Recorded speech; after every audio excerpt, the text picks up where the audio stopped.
ॐ भद्रं कर्णेभिः शृणुयामदेवाः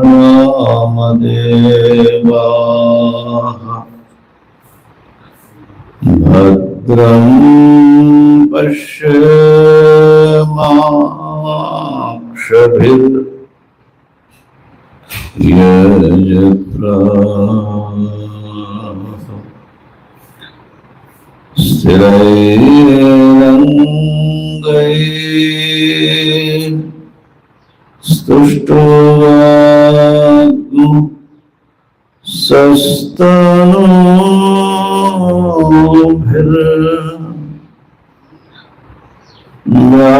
स्तुष्टुवागुंसस्तनूभिर्नाशेम देवहितम्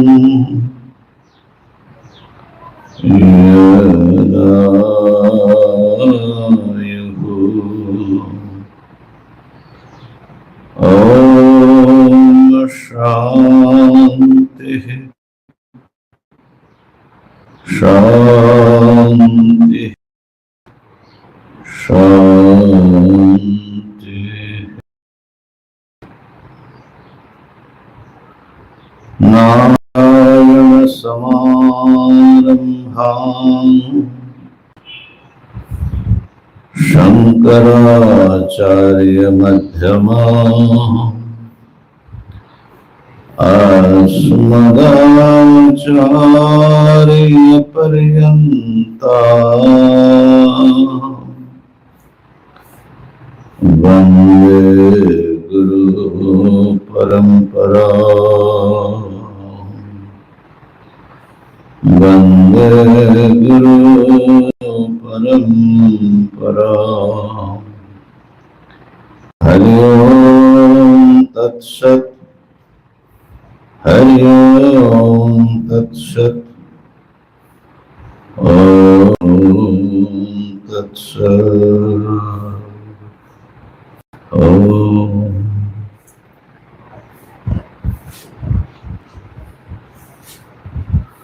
महादेव महादेव महादेव। मांडुक्य कारिका का पुनरावलोकन हम कर रहे हैं सार के रूप में। अवधेश जी बोल रहे हैं कि आपका सार भी इतना लंबा हो जाता है, आजकल कई एपिसोडों में सार चलता है। तो बोले कि वो तो ठीक है, श्रोता वक्ता दोनों को रस आए तो लंबा भी हो जाए तो हर्जा नहीं, लेकिन बोले कि 1 घंटे में भी तो थोड़ा होना चाहिए ना, जिससे मैंने हम लोगों को भी थोड़ा गृहित हो जाए पूरा। तो जो भी हो, आगम प्रकरण पर हम लोगों ने विचार प्रस्तुत किया, देखा है। इसमें ये बात आई कि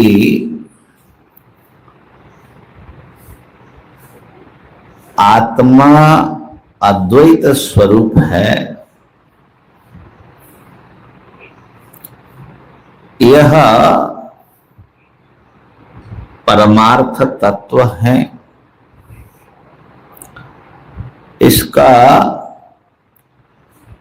मांडुक्य उपनिषद में, अन्य उपनिषदों में भी इसी को परमार्थ माना है,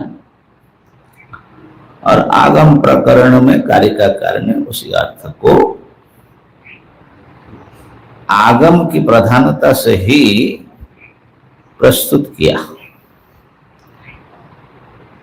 प्रपंचोपशमः शांतम शिवम अद्वैतम चतुर्थम मन्यन्ते।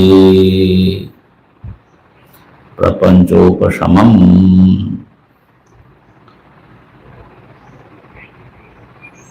तो प्रपंच का अर्थात द्वैत का जो विस्तार है, भाष्यकार ऐसा लिखते हैं, उस विस्तार का आत्मा में अभाव है।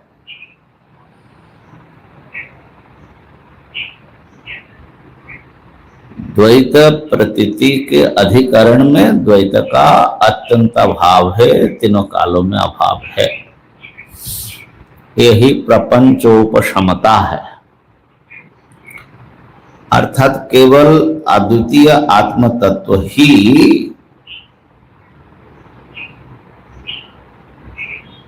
सत्य वस्तु है, जो द्वैता भाव से उपलक्षित है।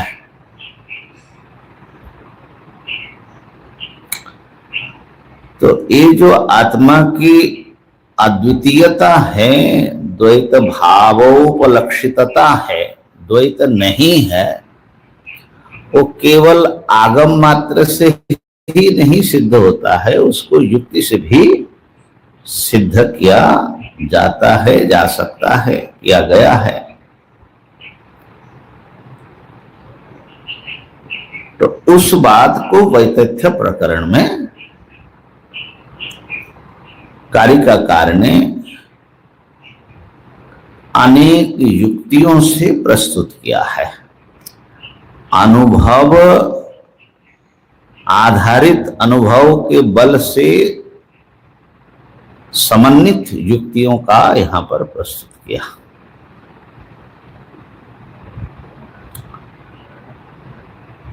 और इसमें मुख्य रूप से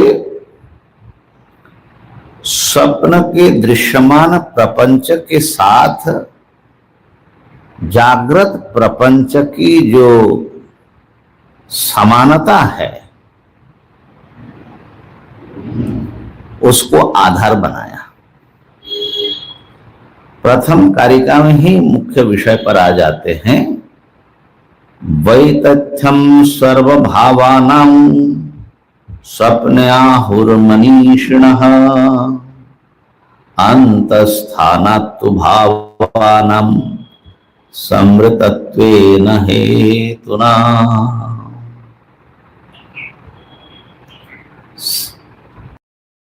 के सारे पदार्थों का मनुष्यों ने मिथ्या तो स्वीकार किया है। क्यों स्वीकार किया? क्योंकि सारे वस्तु अंतस्थ हैं और शरीर के अंदर, और वहां पर ये पहाड़ पर्वत, हाथी, घोड़े, रास्ते, इन सब के लिए योग्य देश काल का अभाव है। समृतत्वेन, समृत मतलब जो निरवकाश है, जो पहले से भरा हुआ है, उस जगह में दूसरा वस्तु कैसे रहेगा? इस प्रकार से युक्ति जाल विस्तार कर रहे हैं। इस पर हम आते हैं, लेकिन पहले जो मुख्य प्रश्न असल में संदर्भ में है कि इस द्वैत प्रपंच के सत्यता में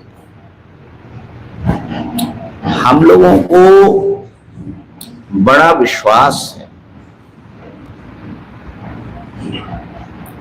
प्रपंच सत्य, ये मेरे ख्याल से किसी ने कभी सिखाया नहीं, हम लोगों को किसी ने समझाया नहीं कि बाबा ये सत्य प्रपंच है, ऐसा ऐसा। मिथ्यात्व तो बहुत सारे गुरु लोग सिखाने की कोशिश कर रहे हैं, लेकिन सीख नहीं पा रहे हैं। लेकिन सत्य तो बिना सिखाए कि एक ऐसे सहज मान्यता है। इसीलिए भाष्यकार ने कहा अहम इदम मम इदम इति नैसर्गिकोयम लोक व्यवहार। ये निसर्ग सिद्ध हैं, और जो नैसर्गिक मान्यता है वो बड़ा मजबूत होता है। परंतु यदि मान्यता को हम एक युक्ति का रूप दें, प्रयत्न करें कि जगत सत्य है, इसको हमें सिद्ध करना है युक्तियों से तो मान्यता के रूप में है, लेकिन युक्तियों से सिद्ध करे। माने मान्यता के आधार के रूप में कुछ युक्तियां मिलती हैं कि नहीं मिलती हैं, तो क्या हेतु हो सकता है कि इसको प्रपंचः सत्यः, तो मेरे ख्याल से पहले सबसे बड़ा हेतु है दृश्यत्वात्, क्योंकि हमें अपने इंद्रियों से ये सब दिख रहा है, प्रत्यक्ष प्रमाण से सिद्ध हो रहा है, और दृश्य भी हो रहे हैं बड़े माने व्यवस्थित है, जहां जो हो सकता है होना चाहिए वही है। व्यवस्थित चीज है। दूसरा हेतु होगा समाचारात्, उपलम्भत समाचार। समाचार मतलब अर्थक्रियाकारित्व। भूख लगती है तो भोजन से ही भूख की निवृत्ति हो जाती है, इसी से प्यास लगती है तो प्यास पानी से बुझ जाता है। तो हमारा जो प्रयोजन है,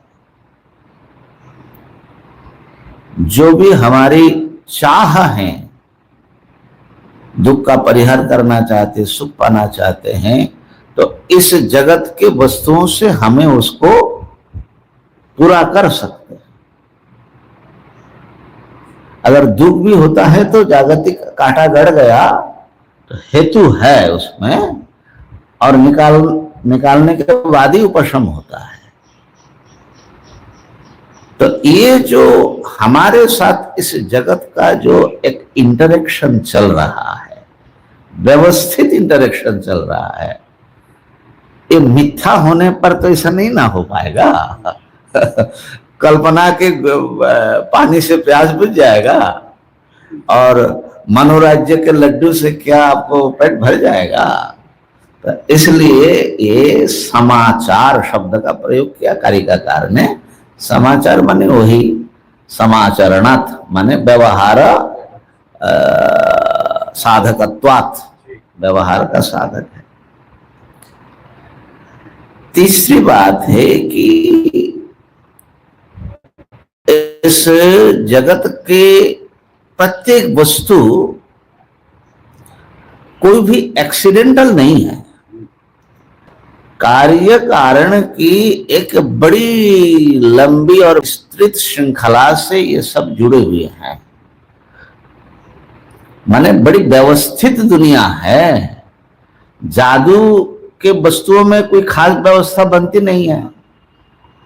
माने मायामय विष से तत्काल आप संतरा का पौधा पैदा कर दे और खिला दे, लेकिन व्यवहार में तो ऐसा नहीं ना होता। उसको बोना पड़ता है, उसके लिए समय देना पड़ता है, खेत चाहिए, पानी चाहिए। तो एक हेतु फल की जो एक परंपरा चलती है, कार्य कारण भाव का एक जो है बंधी हुई सुव्यवस्थित एक व्यवस्था है, वो भी जगत की सत्यता में ही, सत्य होने पर ही ये सिद्ध हो सकता है। मिथ्या के लिए व्यवस्था बनाने की कोई जरूरत, मिथ्या में व्यवस्था होती नहीं है। होती भी है तो थोड़ी देर के लिए, हाँ होती है तो कहीं ना कहीं जाकर के झोल निकलेगा, अंततः निर्वचनीय में ही है ना। चौथी बात है कि वस्तु उत्पन्न होते हैं अपने कारणों से, वो अपना जो भी उसकी क्रिया है या उसके होने का जो सार्थकता है उसको पूरा करता है और नष्ट होता है। ये जो उत्पन्न होना नष्ट होना है ना, माया में तो ऐसा नहीं होता है।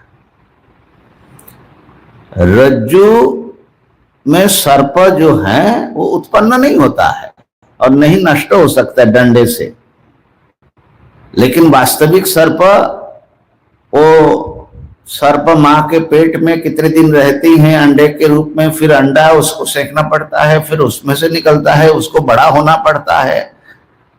तो ये जो उत्पत्ति विनाश की भी एक व्यवस्था है ना, इससे भी सिद्ध होता है कि वस्तु नश्वर है भले, लेकिन वो है। ऐसे तर्क हम लोग दे सकते हैं। अब इन तर्कों को अगर हम कसौटी पर कसे, खास करके आचार्य गौड़पादाचार्य जी ने स्वप्न के दृष्टांत को सामने रख तर्कों को कसा और पाया कि ये सारे तर्क जगत की सत्यता नहीं सिद्ध कर सकती, बल्कि देखा जाए तो जगत के मिथ्यात्व को ही उल्टी बात है ना। दृश्यत्वाति ले लो, ये तो प्रसिद्ध है, प्रपंचो मिथ्या दृश्यत्वात्। यहां पर स्वप्न मिथ्या दृश्यत्वात्। तो यहां जो तर्क दिया वैतथ्य प्रकरण में, ये पहले जो तर्क हैं, पहले इन्होंने कई श्लोकों में स्वप्न का मिथ्यात्व सिद्ध किया। ये भी बड़ी विलक्षण बात है। हम लोग स्वप्न को तो आसानी से मिथ्या मानने के लिए तैयार हैं, युक्ति भी जानते हैं कि हम जब उठते हैं तो सारा गायब हो जाता है, अनुभव से ही वो बाधित हो जाता है ना, अनुभव से बाधित हो जाता है। लेकिन कुछ लोगों को उसमें भी संशय है, बल्कि उनका कहना है कि बहुत बार हमने ऐसा प्रश्न का सामना किया कि हमारा स्वप्न जो है, स्वप्न भी सत्य होता है। अब मान लो कोई बोले कि ऐसा सपना हमने देखा, वहां मन में गया, फिर बाद में हमको वही मंदिर वैसा ही दिखा, वही तालाब। अच्छा, मान लो मंदिर वाला स्वप्न सत्य हो गया, बाहर भी वैसा ही मिला, लेकिन तुम डेली जो 1000 सपना देखते और मिथ्या होता है, उसको जो है उस पर ध्यान नहीं देता। कोई एक सपना जो सत्य हो गया, अरे वो समझ रहा है ना, बोलने वाला समझ रहा है, विषय की घटनाओं का भी संकेत आ जाता है। तो इसके कारण सपना तो थोड़ा संदिग्ध हो जाता है कि सारा सपना मिथ्या ही है क्या। और लोग कहते कि स्वप्न जो है कुछ भविष्य की घटना की सूचक भी होते हैं, सूचना देने वाला। ये बड़ा स्वप्न विज्ञान ही है। और भी स्वप्न के कई प्रकार के विश्लेषण किया जाता है, आधुनिक मनोविज्ञान भी करते हैं कि इससे हमारे भीतर क्या चल रहा है, नहीं चल रहा है। तो ये सब माने वास्तविक चीजें कहीं भीतर है, ठीक है ना, ऐसा कई लोगों को लग सकता है। तो इसलिए इसको पहले स्वप्न को ही मिथ्यात्व समझो। तो पहला हेतु स्वप्न मिथ्यात्व में, वही फिर जागृत मिथ्यात्व में भी हेतु बन जाएगा, संवृतत्वात्। स्वप्न में जो कुछ आपने देखा, शरीर के भीतर देखा, बाहर उस देश में जाकर के तो आपने नहीं देखा। तो शरीर के भीतर इतना बड़ा जगत, वो भी शरीर में क्या हो, नसों में मन घूमता है बोलते हैं, नाड़ियों में इतना जगह कहाँ, हाथी होना, पर्वत होना। अगर सचमुच हाथी पर्वत आ जाए तो शरीर फट जाएगा, नसें फट जाएगी महाराज। वही स्वप्न देखना मृत्यु ही हो जाएगा सोएंगे ही नहीं कि हाथी घोड़ा घुस जाए। तो इसीलिए कहा कि ये सब देहांतरवर्ती है, और देहांतरवर्ती ये हो नहीं सकता। इसलिए अंतस्थान में संकुचित प्रदेश में ये सब दिखता है। इसलिए ये सत्य नहीं है, ये मिथ्या है। अब ये तर्क से एकदम पक्का हो जाता है, ठीक है ना। और इस विषय में बड़ा अच्छा दृष्टांत मिलता है, जैसे दर्पण में अंतस्थ जो दिखाई पड़ता है, नगर आदि, तो वहां तो होने की कोई संभावना नहीं है, हाथ भी लगा कर देख लो।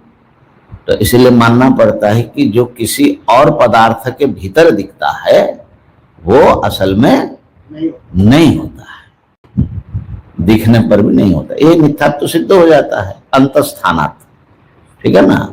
दृष्टांत यथा दर्पणस्थ नगरम विश्वम दर्पण दृश्यमान नगरम। कहा कि महाराज, भाष्यकार ने प्रश्न उठाया कि अपवरक होता है ना, जो क्या बोलते हैं उसको, जहाँ दीपक विपक रखते हैं मंदिर में, दीवार पर वो जगह होती है जहाँ दीपक रखा जाता है। ऐसे अपवरक के भीतर जब दीपक होते हैं तो वो तो मिथ्या नहीं होता, तो अंतस्थ होने से मिथ्या क्यों हो जाएगा। तो कहा कि भाई अंतस्थ होने से, अगर खाली अंतस्थ होने से मिथ्या तो नहीं है, क्योंकि दीपक तो उसके भीतर है, लेकिन समृद्धता देखो, क्या उसके भीतर हाथी भी आ जाएगा। स्पेस चाहिए, जगह होने पर छोटी चीज रख सकते हो, लेकिन जिस वस्तु को घुसाना चाह रहे हो इस जगत को वो तुम्हारे अपवर्ग में काम आएगा नहीं। ये एक बात है। तो इस प्रकार से माने योग्य देश का अभाव है सात्विक पदार्थों के लिए, योग्य काल का भी अभाव है। आप देखते हैं कि 50 साल के बूढ़े स्वप्न में घूम रहा है, 50 साल, 60 साल, 80 साल, छोटा बच्चा, सब एक साथ में स्वप्न में जन्म लिया। 10 मिनट के स्वप्न में आपने इतने लंबे चौड़े सारी दुनिया खड़ी कर दी, और फिर आप जो है चले गए वाराणसी, वहां मित्र से मिलजुल करके शास्त्रार्थ करके फिर चले आ रहे हो। तो ये हकीकत में उसके लिए जो समय चाहिए वो तो समय तो है ही नहीं।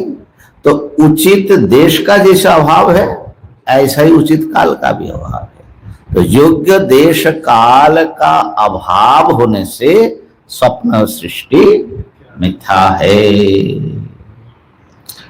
अब इसका जागृत में क्या प्रभाव पड़ेगा, तो यहां पर वैतथ्य प्रकरण में भी संकेत किया कि जागृत प्रपंच भी, और उसका विस्तार थोड़ा किया अलात शांति में, चौथे में जी, कि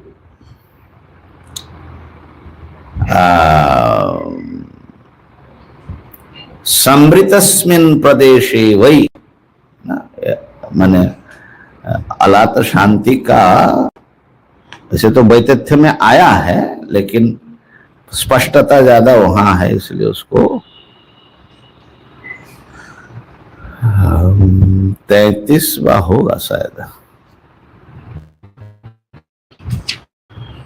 हाँ 33। सर्वे धर्मा निशा स्वप्ने कायस्यांतर निदर्शनात्। स्वप्न में शरीर के भीतर दिखने वाले सारे धर्म मिथ्या होते हैं। इसी प्रकार अस्मिन समृते प्रदेश, ये बाहर जो समृत प्रदेश है वहां पर भी भूतानाम दर्शनम कुतः, कैसे पदार्थ दिख रहा है।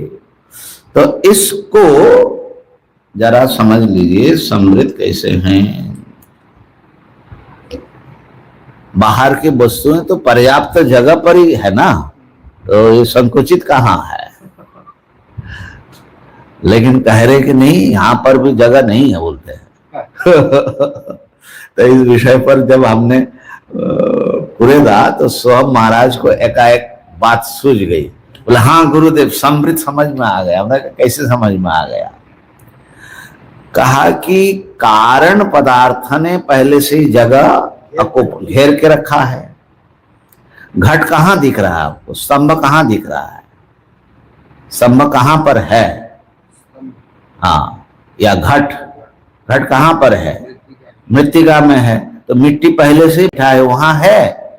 घट उसी जगह पर है कि उसके बाहर जगह पर है कि उसको भीतर है, कहाँ है वो घड़ा?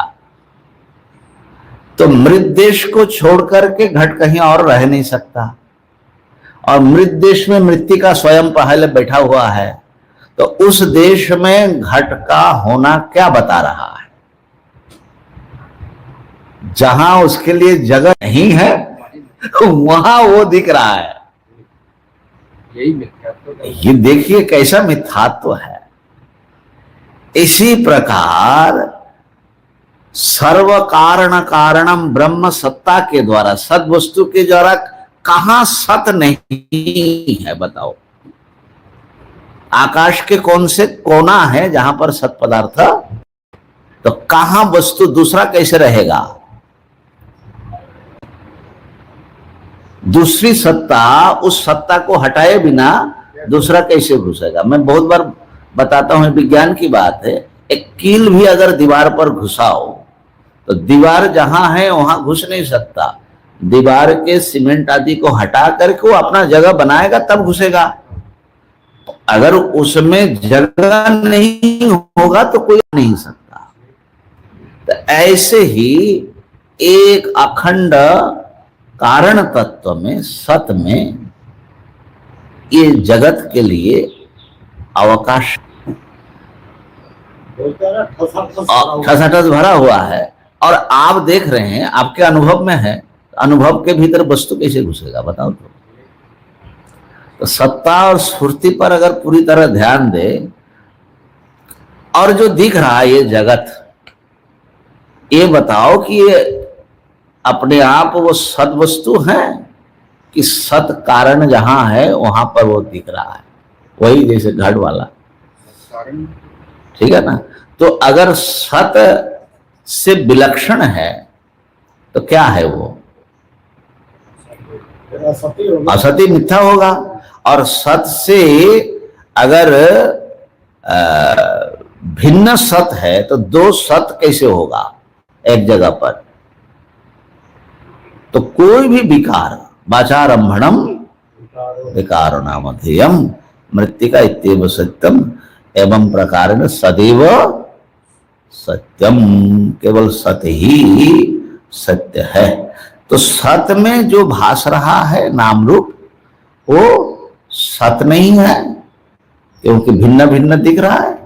असत नहीं है क्योंकि सदरूप से प्रतीत है, इसलिए अनिर्वचनीय है, स्वप्न ही है ये।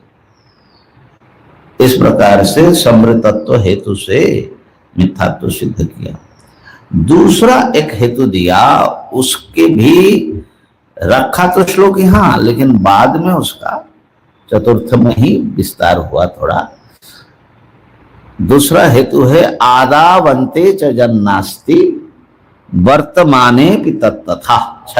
छठी कारिका वितथा सदृशा संतः वितथै सदृशा संत अवितथा इव लक्ष्यते।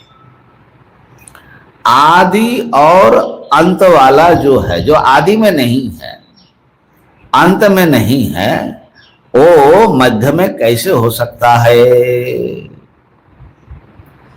अच्छा, इसमें तर्क क्या है? उस तर्क को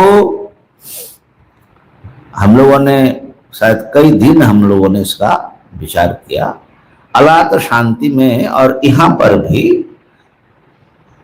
तो अद्वैत प्रकरण में शायद आया, प्रकृति अन्यथा भाव वाला, इसके साथ जोड़ करके देखो।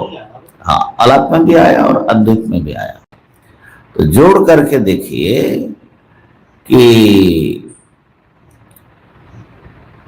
मान लो घट उत्पन्न हुआ, माने ये क्या कहना चाह रहे कारिकाकार कि जो आदि में नहीं है, अंत में नहीं है, मध्य में भी नहीं, वर्तमान में भी, ये सारा जगत जो है आदि में था नहीं, भविष्य में नहीं रहेगा एक समय जाकर के प्रलय में, तो वर्तमान में भी वो दिखता है लेकिन होता नहीं। ये तर्क से सिद्ध कर रहे हैं।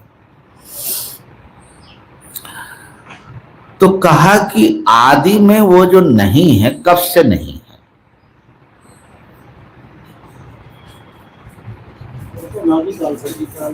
अनादिकाल से कोई पदार्थ नहीं है। और अंत में जब नहीं रहेगा, कब तक नहीं रहेगा? अनंत काल तक रहेगा।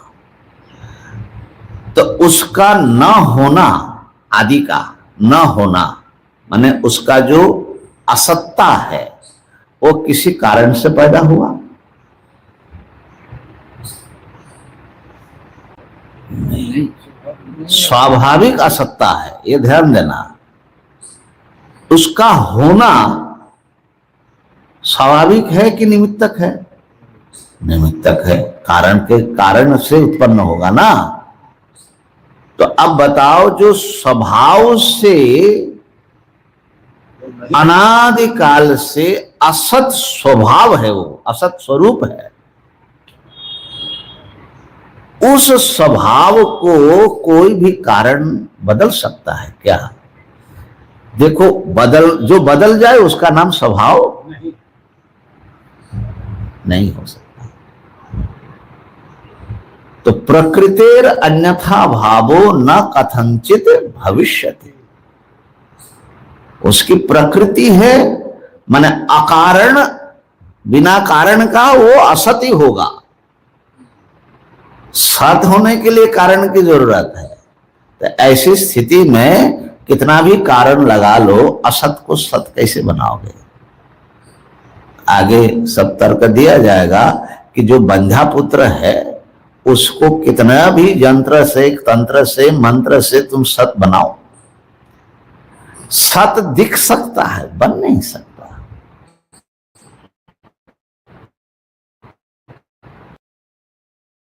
अंत में असत है, असत ही रहेगा।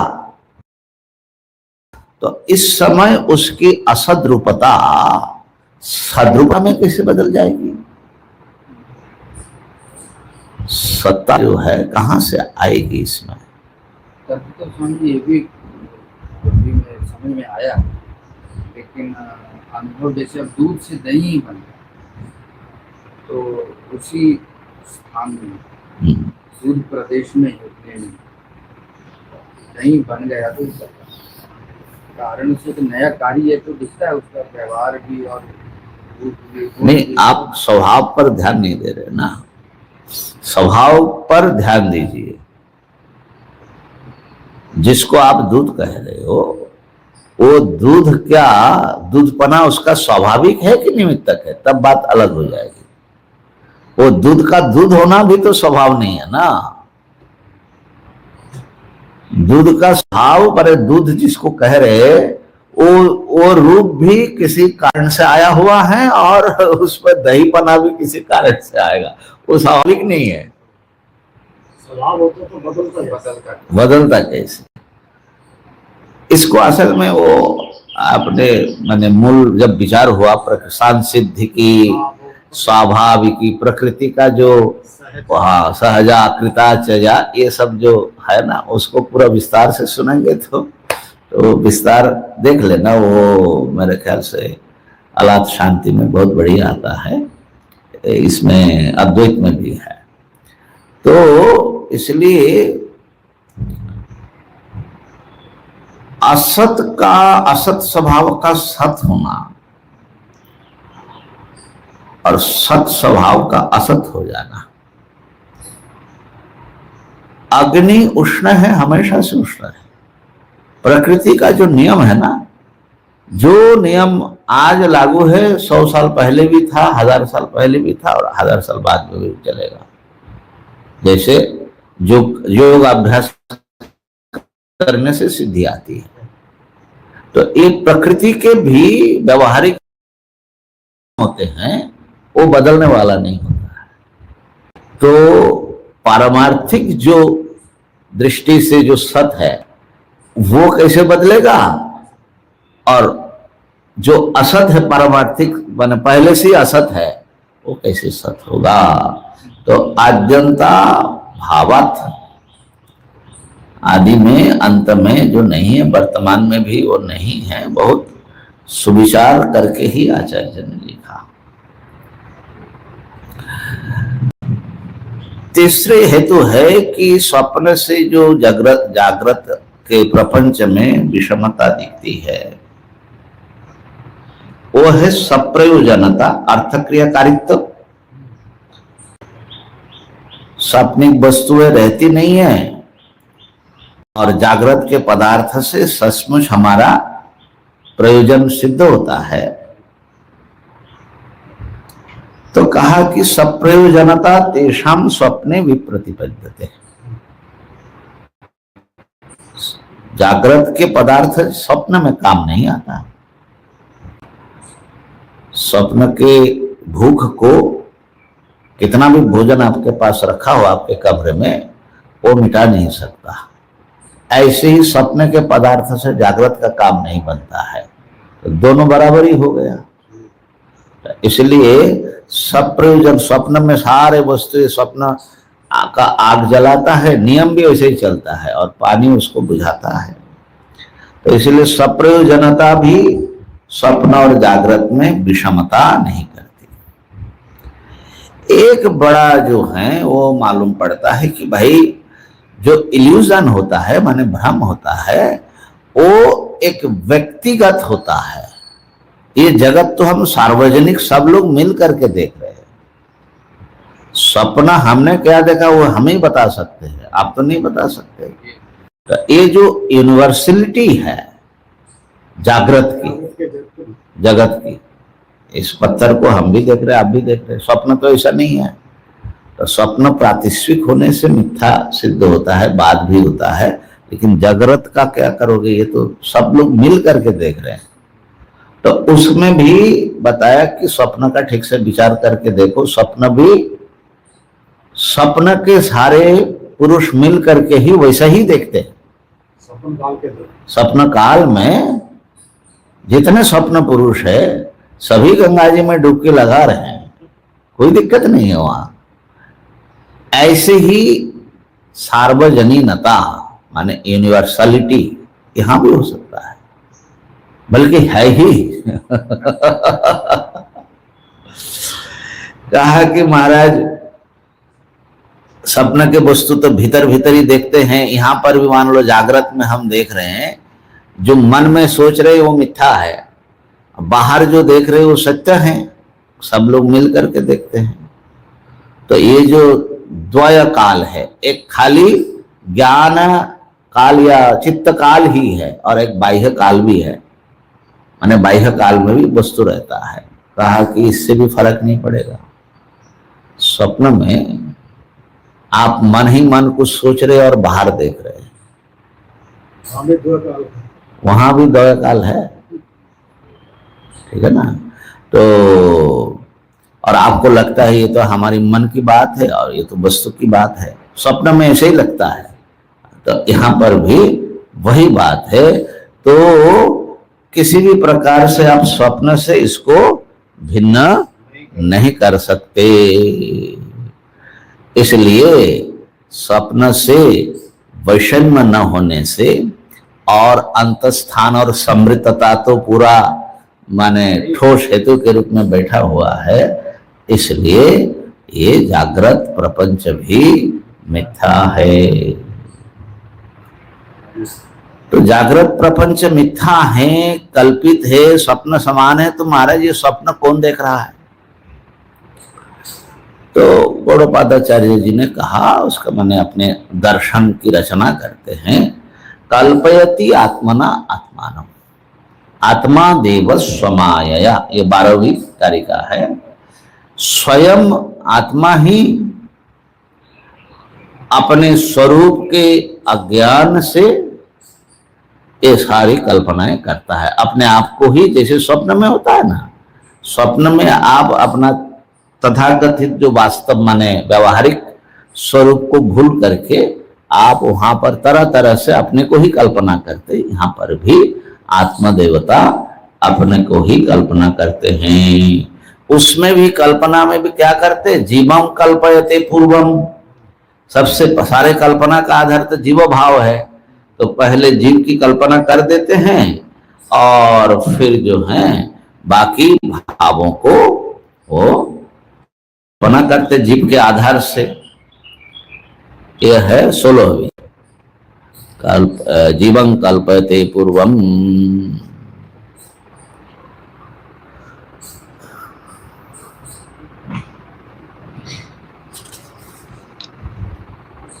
ततो भावान पृथक विधम।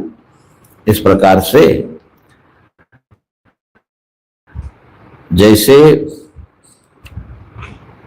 अज्ञान से आच्छादित अनिश्चित रज्जु अंधकार में सर्प रूप में विकल्पित होता है, ऐसे एक अधिष्ठान सच्चिद सत्ता ये सारे जगत की सत्ता के रूप में द्वैत सत्ता के रूप में कल्पित हो रहे हैं। और जब निश्चित हो जाएगा कि रस्सी है, तब जैसे सारा विकल्पनाएं माने सर्प धारा आदि जो जो कल्पना हो सकती है उसको जैसे गायब हो जाता है, ऐसे ही ज्ञान से ये अद्वैत प्रपंच द्वैत प्रपंच समाप्त हो जाता है। इसके बाद कितने कितनी कल्पनाएं होती हैं उसको दिखाया। प्राणादिभिरनन्तश्च भावैरेतैर्विकल्पित मायैषतस्य देवस्य यया सम्मोहित स्वयं। ये माया है और उस माया से मानो कि वो स्वयं ही सम्मोहित होकर के अपने आप को ही सब रूप में विकल्पना की है। कल्पनाओं को उन्होंने विस्तार से दिखाया कि कौन लोग जो भी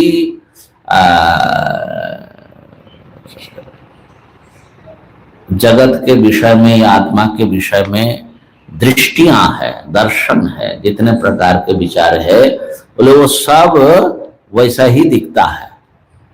जिस गुरु के पास आप चले जाओगे वो जो दिखाएंगे आपको ये सारा, ये इसकी एक बड़ी विशेषता है।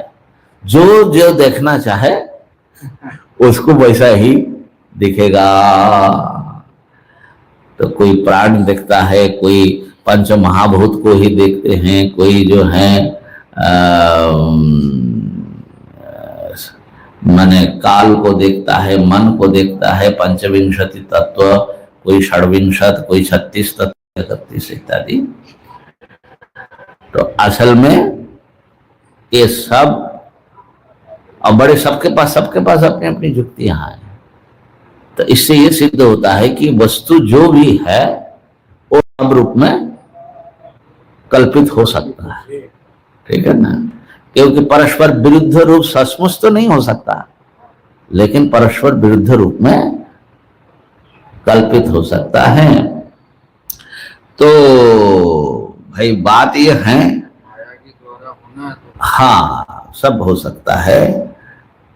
यम भावम दर्शयत जैसे 29वीं कारिका, तम भावम सच पश्यति तम चावति भूत्वासौ तद्ग्रह समुपैति तम। जो जिस आचार्य से जैसा वो उपदेश प्राप्त करता है, जैसी युक्तियां सुनता है, वैसा निश्चय कर लेता है और उसमें उसकी सत्यता बुद्धि हो जाती है, उस प्रकार से वो बर्ताव करता है और अंततः उसका जो वो ग्रह है, माने जो उसने पकड़ा अपने विश्वास से, वो स्वयं भी उसी प्रकार हो जाता है। उसी कल्पना के अनुसार उसको जो है जहां जाना हो वहां जाता है, क्योंकि कल्पना ही है। तो इस प्रकार से इसलिए जरा सावधान होकर के कल्पना करना। तद समुपैति तम। अच्छा, तो असली बात क्या महाराज कहा कि 31 में कि वेदांत में इस विश्व को कैसे देखा गया, द्वैत का मिथ्यात्व देखा गया। स्वप्न माये यथा दृष्टे गंधर्व नगरम यथा तथा विश्वमिदं दृष्टम वेदांतेषु विचक्षणैः। स्वप्न माया और गंधर्व नगर जैसा है ये विश्व, यही वेदांत में इसको ऐसा ही देखा गया। माने जो वस्तुतः सद्रूप है वो एक सद्रूप आत्मा में सारा कल्पित है। इससे सारभूत बात ये हुआ न निरोधो न चोत्पत्तिर न बद्धो न च साधक न मुमुक्षुर्न वै मुक्तः इत्येषा परमार्थता। एक अद्वितीय वस्तु है, न तो निरोध है माने प्रलय, न उत्पत्ति है, न कोई बंधा हुआ है, न कोई साधक है, न कोई मुमुक्षु है, न कोई मुक्त है। एक अखंड अद्वितीय सद्रूप आत्मा ही सत्य है। इस प्रकार से अपना सिद्धांत का मिथ्यात्व करते हुए अपना सिद्धांत भी बता दिया। इसको कौन देखते हैं? 35वीं कारिका देखो। वीतराग भय क्रोधैर्निभिर्वेद पार गई निर्विकल्प ह्ययम् दृष्ट प्रपंच चोपशमोद्वयः। जो निर्मल चित्त के हैं, राग भय क्रोध आदि से रहित है और मननशील है, वेद के पार देख लिया है, पार तक जिनकी बुद्धि माने वेद का अंतभाग जिसने वेदांत संस्कार से संस्कृत है, वही विकल्प रहित प्रपंचोपशम अद्वैत आत्म वस्तु को जानता है, देखता है। उस अद्वैत को जानकर उसी में लगे रहो।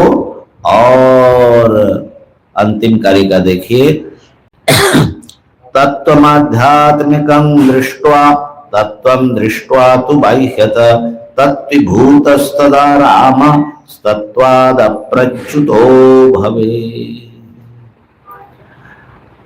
अपने शरीर इंद्रिय मन के भीतर आध्यात्मिक रूप में भी तत्व ही बैठा हुआ है। तत्व क्या है? वही अद्वैत आत्मा,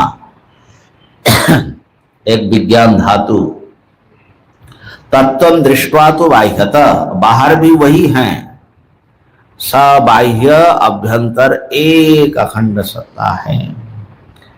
ऐसा देख करके तत्वीभूतः, तुम स्वयं भी तत्व स्वरूप हो।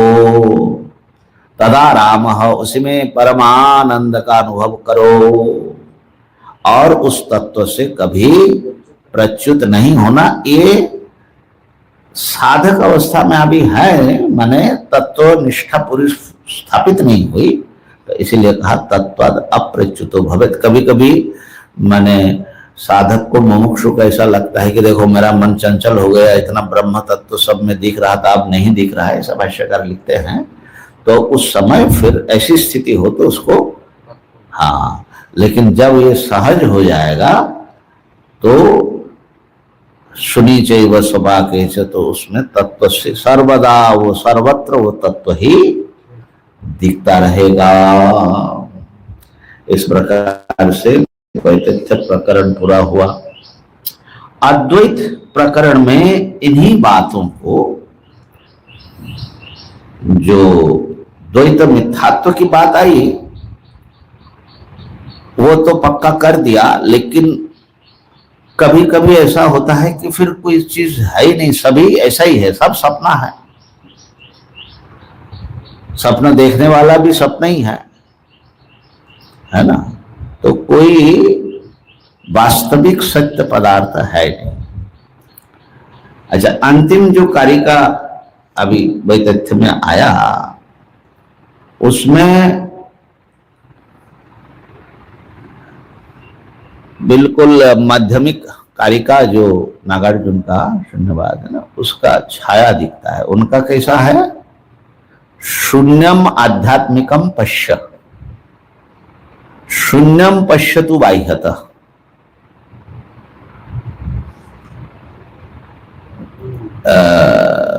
क्या है?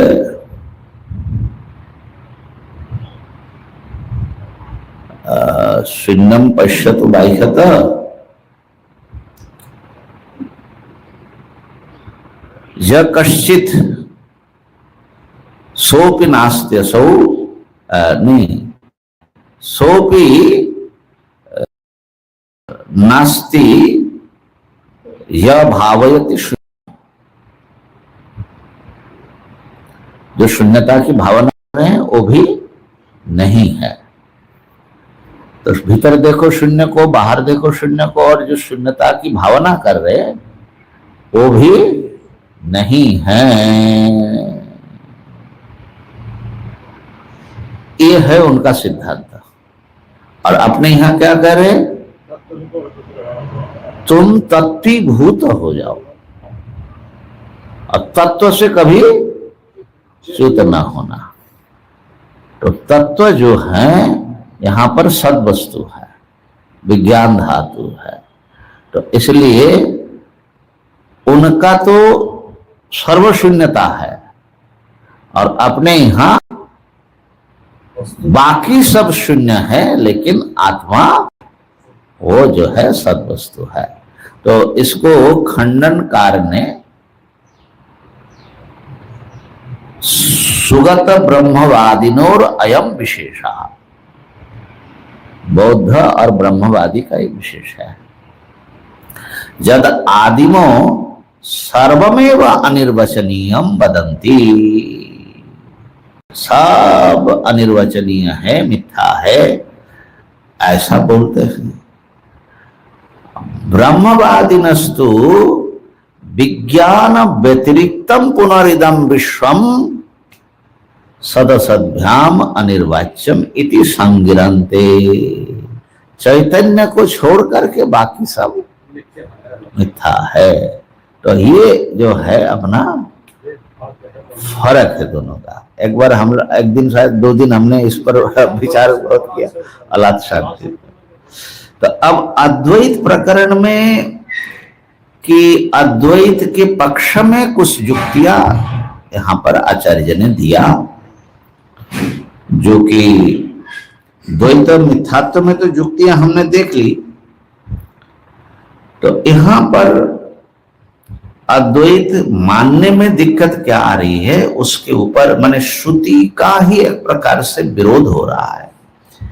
शुरू करते ऐसे, उपासनाश्रितो धर्मो जाते ब्रह्मणि वर्तते प्रागुत्पत्तिरजं सर्वं तेनासौ कृपण स्मृतः। भाष्यकार कहते शक्यते तर्केणा भी ज्ञातुम, अद्वैत को हम तर्क से भी कस सकते हैं, ठीक है ना। और ऐसे तो अद्वैत के लिए ब्रह्मसूत्र में निर्णय दिया कि ये जो है तर्क अप्रतिष्ठानात्, तर्क से कोई प्रतिष्ठा होती नहीं, किसी निश्चय पर नहीं पहुंचते। फिर भी श्रुति अनुसारी तर्क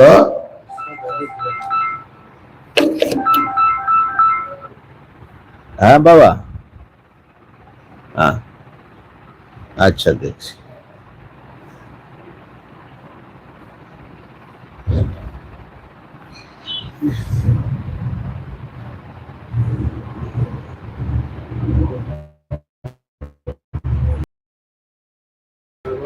ना कोनो मेसेज आसेनी,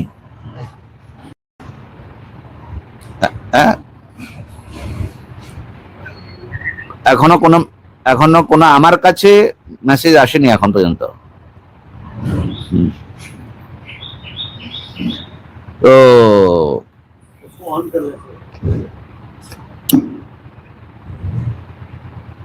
परंतु युक्ति से कोई बात सिद्ध नहीं हो सकती, इतने मात्र से वो बात अयौक्तिक हो ये जरूरी नहीं है। ये बात हमारे आऊ वाले स्वामी जी बहुत बोलते थे कि युक्ति से अतीत चीज है, ये बात सही है, लेकिन युक्ति विरोधी बात हम लोग नहीं मानते। अन्य जो दर्शन या अन्य जो रिलीजियन है वो कहते हैं कि ये तर्क माने जितना प्रकार का भी विरोधी वाली विरोधाभासी बात हो वो सब मानने के लिए तैयार है। हम ऐसा नहीं है, हम युक्ति विरुद्ध बात नहीं मानते। हाँ, युक्ति से पारे की चीज है तो उसमें युक्ति लगाने का क्या मतलब है, ठीक है ना। ये बात ध्यान में कभी विचार करने का। तो यहाँ पर कह रहे हैं कि अद्वैत के लिए तर्क हम दे सकते। देखो कैसा है, पूर्व प्रकरण में उपासना उपास्य उपासक आदि जो कुछ भी भेद है सब मिथ्या बताया और अद्वैत सत्य बताया। तो यहाँ पर आचार्य जी बता रहे कि जो मिथ्या आग्रह में पड़े हुए हैं उनको हम वहां से छुड़ा करके अद्वैत में प्रतिष्ठित कर रहे हैं। उपासनाश्रितो धर्मो जाते ब्रह्मणि वर्तते प्रागुत्पत्तिरजम सर्वम तेनासौ कृपणास्मृतः। जो उपासना को पकड़े हुए हैं, माने ब्रह्म की उपासना करते हैं, परमात्मा की भक्ति करते हैं, ऐसे लोग अपने को जो ब्रह्म से उत्पन्न हुआ जगत का हिस्सा समझते हैं। जाते ब्रह्मणि वर्तते, और उनका भावना कैसी होती है कि हम लोग सब जो है उत्पत्ति से पूर्व एक अद्वितीय अज ब्रह्म रूप में थे, और फिर हम उस अज ब्रह्म की उपासना करते हुए हम पुनः उस ब्रह्म रूप में पहुंचेंगे। इस समय तो हम ब्रह्म रूप नहीं है। तो इस समय वर्तमान जो उनकी स्थिति है वो बड़ा दीन है, इसलिए कृपण है। क्यों? अपने को जन्म मरणशील विकारी सत्ता के रूप में सुखी दुखी और कर्म और उसके बंधन से घिरा इस रूप में वो पा रहे हैं, संसारी प्राणी के रूप में। तो हम इसीलिए ऐसे जो अज्ञान में पड़े हुए हैं उनके लिए अतो वक्ष्यामि अकारपण्यम, किस प्रकार से वो अपने नित्य ब्रह्म रूपता को समझे।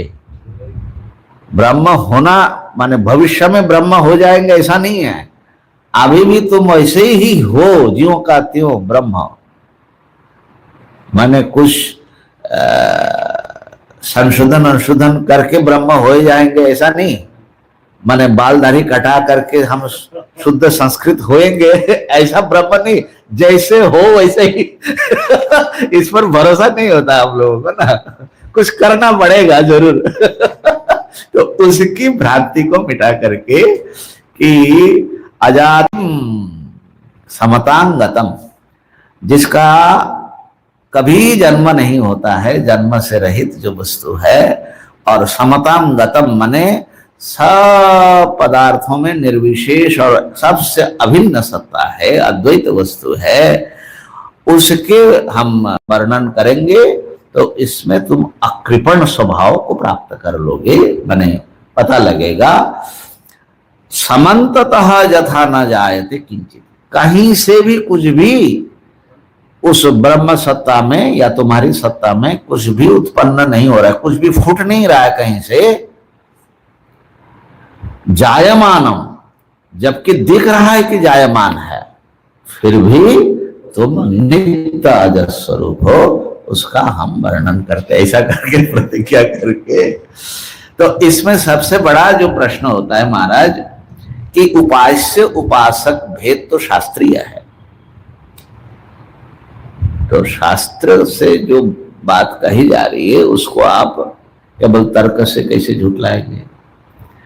दूसरी बात है कि जीवों का भेद मानना पड़ता है, जीव जीव में। क्यों? उसमें भी युक्ति है, क्योंकि जनना मरना, एक जन्म हो रहा है, कोई मर रहा है, कोई बूढ़े हो रहे हैं, ये अगर जीव भेद नहीं मानेंगे, आत्म भेद, तो ये कैसे होगा? कोई सुखी हो रहा है, कोई दुखी हो रहा है, कोई सत्कर्म कर रहा है तो स्वर्ग जा रहा है, कोई असत्कर्म कर रहा है नरक जा रहा है।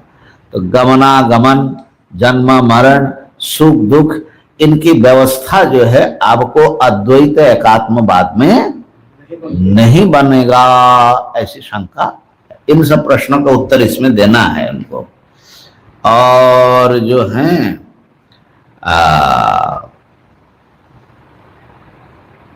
अद्वैत प्रतिपादन करने वाली श्रुतियां हैं। कर्मकांड तो पूरा ही कर्म करने के लिए बता रहे, ठीक है ना, और जिसकी जैसे कामना है वैसा करो, कर्मकांड में।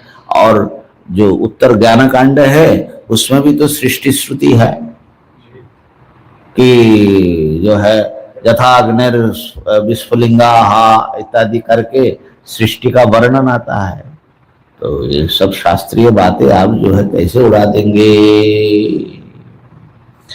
तो उसका उन्होंने जो समाधान दिया कि औपाधिक दृष्टि से भेद वस्तुतः अभेद। तीसरा मंत्र ही देख लो, आत्मा ह्याकाशवत् जीवैर् घटाकाशैरिबोधितः घटादिवच्च संघातैर् जातो एतन्निदर्शनम्। आत्मा माने जो परब्रह्म परमात्मा एक आत्मा है, वो घटाकाशों के द्वारा जैसे एक आकाश ही अनेक रूप में उत्पन्न होते हैं, ऐसे ही घटाकाश स्थानीय जीवों के द्वारा वही परब्रह्म उत्पन्न होता है। अर्थात घटों की उत्पत्ति से घटाकाश की उत्पत्ति औपचारिक है, ऐसे ही अंतकरणादि उपाधि की, शरीर आदि उपाधि की उत्पत्ति से एक अद्वितीय आत्मा ही उत्पन्न हुआ सा, भिन्न हुआ सा जान पड़ते हैं। और जो शरीर हैं वो घटादि स्थानीय है, एक ही आकाश जैसे घटादिवच्च संघाता, आकाश घट रूप में उत्पन्न हुआ, लेकिन फिर भी आकाश को कुछ नहीं हुआ। वस्तुतः वहां पर आकाश में कोई विकार नहीं आता। ऐसे देहा आदि सब आविद्यक उत्पन्न होने से इससे आत्मा की अद्वितीयता में कोई फर्क नहीं पड़ता है। यथैकस्मिन् घटाकाशे, पांचवी, रजो धूमादिभिर्जुते न सर्वे संप्रयुज्यन्ते तद्वत् जीवा सुखादिभिः। एक घटाकाश में अगर धूल हो जाए, धुआं हो जाए, तो क्या सभी घटाकाश में वो धूल धुआं का संक्रमण होता है? माने द्वैतवादी मानते हैं कि अगर एक आत्मा होगा तो एक सुखी होगा तो सब सुखी हो जाएगा, एक दुखी होगा तो ये सब बात है, ठीक है ना? हाँ, तो उसके उदाहरण से बता रहे कि क्या ऐसा होता है? एक घट में अगर आए तो सब घट में धुआं भर जाएगा क्या? ऐसे ही समझ लो, जीवों की सुख दुख की व्यवस्था ऐसे ही बन जाती है। बात यह है कि सुख दुख जन्म मृत्यु आदि आत्मा में नहीं होती, वो शरीर आदि में होती है। शरीर आदि में भेद है, इसका संक्रमण उसमें नहीं होता है। तो इतना बढ़िया ढंग से माने इसका समाधान हो जाता है वेदांत में। तीसरी बात कहा कि जैसे आपने कहा द्वैत श्रुति है महाराज, जैसे अद्वैत श्रुति भी है ना? इसका समाधान है। देखो, द्वैत को आप अद्वैत को स्वाभाविक मानो, बस यही समाधान है उसका। और अद्वैत श्रुति तात्पर्य वाली भी है, माने उपक्रम को संहारा से द्वैत श्रुति तो अनुवाद होता है। तीसरी बात कहा कि अद्वैत की स्तुति और द्वैत की निंदा पर्याप्त मिलता है। तत्र को मोह का शुक है कत्तम अनुपश्यत, मुक्त हो जाता है अद्वैत दर्शन से। और द्वैत दर्शन करने वाले मृत्यु मृत्यु आपनोति इत्यादि बहुत निंदा है द्वैत दर्शन की ना। तो इसलिए श्रुति का, शास्त्र का तात्पर्य समझना चाहिए। अच्छा, तो कर्मकांड में अगर मिथ्या है द्वैत, तो कर्मकांड में द्वैत को क्यों स्वीकार किया? कहा कि ऐसा है, द्वैत को भी स्वीकार किया कर्म के लिए और उपासना का भी प्रतिपादन किया, लेकिन समझना कि वो अद्वैत में पहुंचने के उपाय के रूप में स्वीकार किया। ये ध्यान देना, वेदांतियों ने द्वैत को माने उपास्य उपासक भेद, कर्ता कर्म क्रिया का फल का भेद, ये जो शास्त्रीय हैं उसको सार्थक माना है। क्यों? उपाय सो अवताराय, कितना नंबर श्लोक है? 15 कार्य का। मिथ्या होने पर भी हाँ, उपयोगी है, उसको अगर सही ढंग से इस्तेमाल करते हो। मृल्लोह विस्फुलिंगाद्यैर सृष्टिर्या चोदितान्यथा उपाय सोबताय नास्ति भेद कथंचन। ये जो सृष्टि का वर्णन है, भेद का वर्णन है, वो उपाय है। किसके उपाय है? अद्वैत अवताराय, अद्वैत तक पहुंचाने के लिए ये उपाय है। वस्तुतः भेद कथंचन नास्ति, श्रुति भेद सत्य है, इसमें उसका आग्रह नहीं है, बल्कि उल्टा ही है। तो ये बात है। बोले ऐसा क्यों हुआ? कहीं अद्वैत का उपदेश, कहीं द्वैत का कहा कि क्योंकि अधिकारी भेद है। आश्रमास त्रिविधा हीन मध्यम उत्कृष्ट दृष्टयः, 3 प्रकार के अधिकारी लोग हैं। जो हीन दृष्टि वाले उनको कर्म ही कर पाएंगे, जो मध्यम दृष्टि वाले हैं उनको उपासना का उपदेश होगा, और जो उत्तम दृष्टि वाले हैं उनको अद्वैत का उपदेश होगा। और तदर्थम अनुकंपया, ये हीन मध्यम को भी किसी तरह से है अद्वैत तक पहुंचा दे, इसलिए श्रुति ने अनुकंपा करके ये बात कही। अच्छा, कहते हैं कि देखो द्वैत दर्शन भी है, अद्वैत दर्शन श्रुति के दोनों प्रकार से व्याख्यान मिलता है। तो आपका ही दर्शन सत्य है, हम कैसे मान ले? 17वीं कारिका कहा कि हम बता रहे, सुनो। स्वसिद्धांत व्यवस्थासु द्वैतिनो निश्चिता दृढ़म परस्परम विरुध्यन्ते तैरयम न विरुध्यते। द्वैतवादी सब आपस में बड़े लड़ झगड़ते रहते हैं, ये हमारा ही ठीक है, तुम्हारा गलत है। तो ये जो मताग्रह है राग द्वेष मूलक होता है, और राग द्वेष ही दोषास्पदी बता रहा है कि इसमें जो है तुम मुक्ति का उपाय ढूंढने से उसमें मिलेगा नहीं। ऐसी दृष्टि जो तुम्हें दृष्टि आते ही राग द्वेष से मुक्त कर दे, यह है अद्वैत दृष्टि। हाँ, बोले महाराज आपका भी तो द्वैत से विद्वेष रहता है। कहा कि बिल्कुल नहीं। देखो सुनो, क्यों हमारे साथ किसी का विरोध नहीं है, सब हमारा अपना कैसे होता है वो सुनो। अद्वैतम परमार्थो ही द्वैतम तद भेद उच्यते, तेषाम उभयतः द्वैतम तेनायम न विरुध्यते। जो अद्वैत को परमार्थ मानता है वो उसकी दृष्टि क्या है? ये सारे भेदों में एक मैं ही सब रूप में बैठा हूं, एक आत्मा, ये दृष्टि है। तो द्वैत जो है हमारा ही अपना नाम रूप में किया हुआ एक रूप है। और उनका कैसा है? तेषाम उभयथा द्वैतम, उनका पारमार्थिक भी द्वैत है और व्यवहारिक भी द्वैत है। तो उनके लिए जो है, अगर मान लो उनका जो परमार्थ है, कोई वैकुंठ में जाना ही परमार्थ मान रहे, तो वो तो उसको छोड़ नहीं सकता कि वैकुंठ में आना पड़ेगा। तुम शिव की उपासना क्यों करते हो? लड़ाई झगड़ा शुरू होगा। शिव वाले उल्टा कहेंगे कि नहीं कहेंगे? ये जितने जो ईश्वरवादी माने द्वैत ईश्वरवादी धर्म है ये परस्पर एक दूसरे के मार काट करते रहते कि नहीं? तो ये हो कि हिंदू धर्म में माने भारतवर्ष में अद्वैतवादी सबके माथे के ऊपर बैठा हुआ है और सबको गले लगाते रहते, इसीलिए नहीं तो कब का मार काट करके मर जाते तो कहा कि हमारा भाई वास्तविकता अद्वैत है, भेद ऊपर ऊपर हैं, आत्म दृष्टि से देखने पर कोई भेद, इसीलिए सब, बल्कि सब में अपने आप को देखना। जो माम पश्यति सर्वभूतस्थम आत्मानम सर्वभूतानि चात्मनि, ये हमारा दर्शन है। ये दर्शन ही ऐसा है कि सारा राग द्वेष का, तो बोले कि जब द्वैतवादी आपका खंडन करते तो आपको गुस्सा होता है कि नहीं? आप लड़ाई झगड़ा करते को लोग नहीं करते, हम क्यों करेंगे?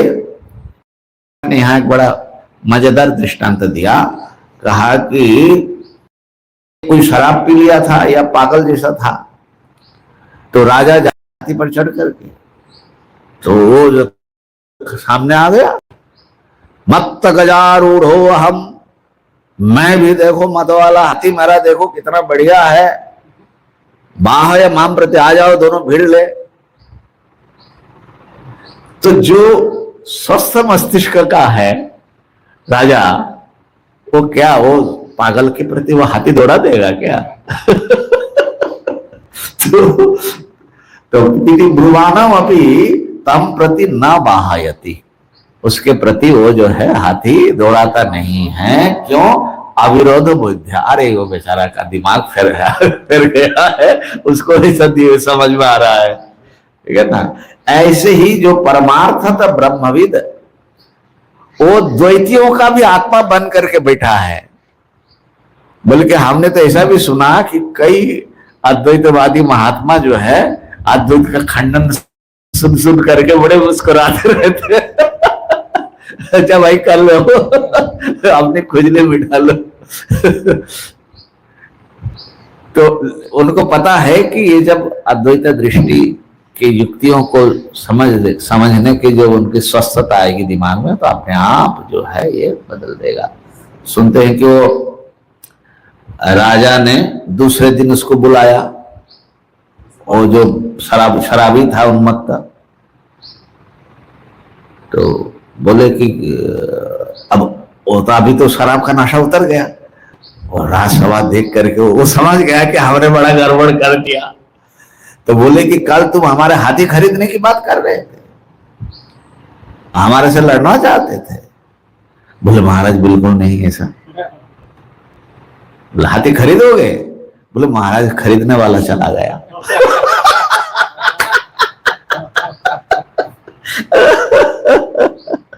तो स्व सिद्धांत का जो आग्रह है, ये भी बड़ा भारी प्रतिबंधक बन जाता है। और अलात शांति में इसको विस्तार से दिखाया, कैसे द्वैताग्रह नाना प्रकार के वो परमार्थ सत्य को समझने नहीं दे रहा है।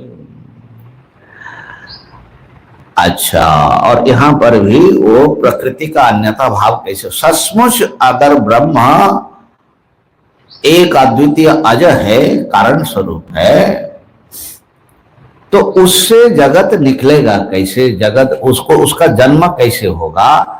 अगर ब्रह्म स्वभावतः अजन्मा है, किसी कारण से जन्मता नहीं है, तो उससे फिर कोई चीज, वो फिर जन्म लेकर के कोई रूप में कैसे आएगा? प्रकृति अन्यथा भावो न कथनचित भविष्यति। कल अलात शांति में कुछ थोड़ा इसको देख लेंगे, ठीक है ना।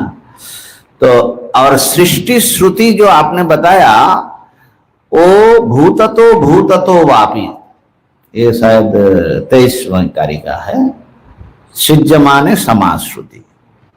सृष्टि चाहे सत्य हो चाहे मिथ्या हो, तस्माद आत्मना आकाशो संभूत, इसमें सृष्टि का वर्णन है, ठीक है ना। श्रुति है, आकाश उत्पन्न हुआ, ये हुआ तदेक्षत। लेकिन सत्य सृष्टि होने पर भी ये वर्णन लागू होगा, और मिथ्या रूप में सृष्टि होने पर भी ये वर्णन लागू होगा। तो सृष्टि श्रुति मिथ्यात्ववाद में और सत्यत्ववाद में समान रूप से लग जाता है। अब हमको देखना पड़ेगा कि श्रुति ने कहीं सृष्टि को मिथ्या कही कि नहीं कही। खाली सृष्टि वर्णन से सत्य सिद्ध नहीं होगा, और श्रुति ने कहा वाचारम वणम विकारो नामधेयम, है ना। तो इसलिए इससे भी आप अद्वैत को काट नहीं सकते। तो निष्कर्ष ये कि द्वैत क्यों दिख रहा है? मनोदृश्यमिदम द्वैतम जत्किंचित सचराचरम 31वीं, मनसो ह्यमनी भावे द्वैतम नोपलभ्यते। मन जब अमन हो जाता है तो ये द्वैत नहीं रहता है। इससे मालूम पड़ता है कि मन का एक खेल है, लेकिन मन यहाँ पर क्या है समझना कि आत्मा। एक कल हम थोड़ा इसको स्पष्ट करेंगे। ये जो है मांडुक्य कारिका के एक ग्रंथि जैसी है, कई जगह पर मन और चित्त को आत्मा के अर्थ में प्रयोग किया। तो ये कोई विज्ञानवाद नहीं है कि जैसे माने क्षणिक विज्ञानवाद वाली बात नहीं है कि उससे ये सारे कल्पित है। एक अद्वितीय आत्मा किस प्रकार से अविद्या के कारण ये सारे रूप में दिखता है, ये सिद्धांत है। तो अमनी भाव, अवनी भाव कैसे होगा? कहा कि हाँ 32वीं कारिका देखो, आत्म सत्यानुबोधेन न संकल्पयते यदा अमनस्ताम तदा जाति ग्राह्या भावे तदग्रह। ये है, ये माने वृत्ति निरोध करके अमनी भाव की बात यहां पर नहीं है, कि उधर भी एक अमनी भाव है सर्ववृत्ति निरोध में, योग में, लेकिन यहां कैसा अमनी भाव की बात हो रही है? आत्म सत्यानुबोध है ना, एक अद्वितीय आत्मा ही सत्य है, इसका जब शास्त्र आचार्य के श्रवण मनन निधिध्यासन से के अनंतर बोध हो जाएगा साक्षात्कार, तब आपकी संकल्पना माने मैं हूं ये है, ये जो द्वैत संकल्प अभी चल रहा है ये समाप्त हो जाएगा। क्यों? ग्राह्य भाव है कि ऐसा कोई वस्तु है ही नहीं है, तो किसकी हम संकल्प करें या किसको हम माने, तो उस समय ये अमनस्ता हो जाती है और वही परमार्थ सत्य का साक्षात्कार है, बोध है। और ऐसी स्थिति प्राप्त होने पर देखो 36 वो जो है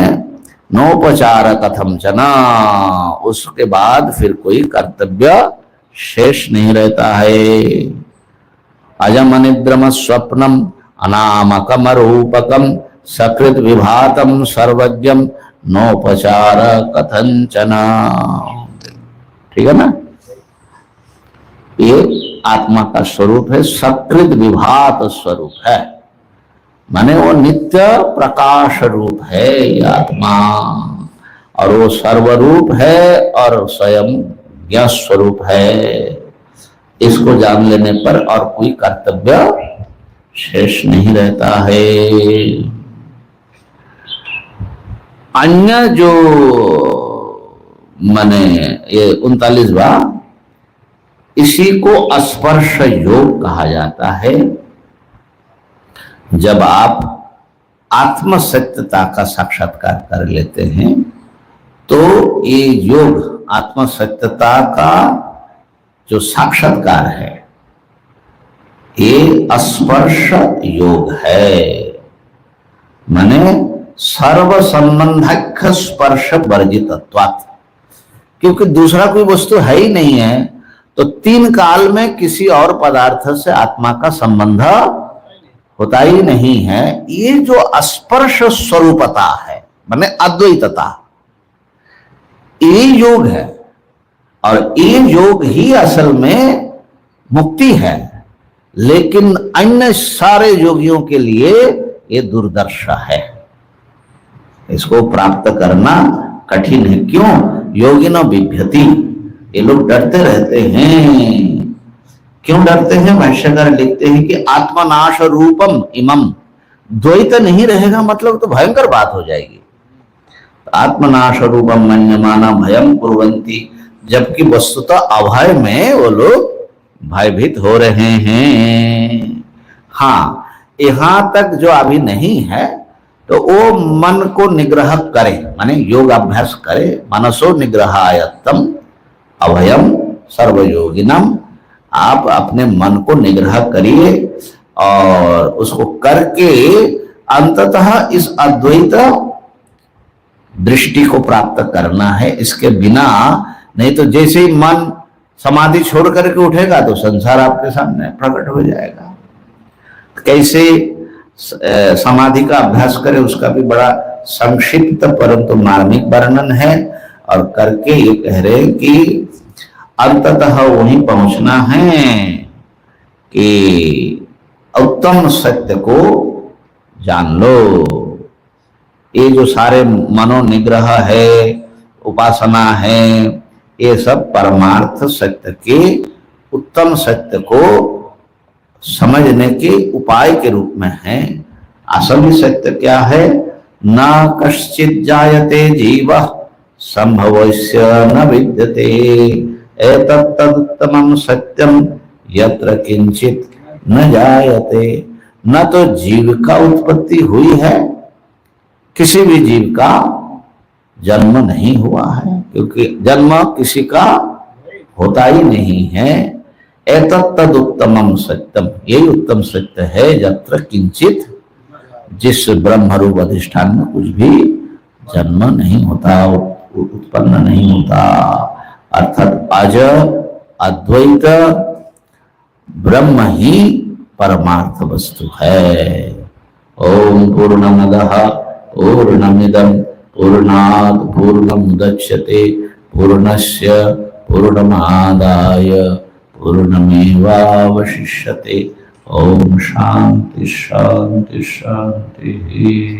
शंकरं शंकराचार्यं केशवं बादरायणं सूत्रभाष्यकृतौ वन्दे भगवन्तौ पुनः पुनः।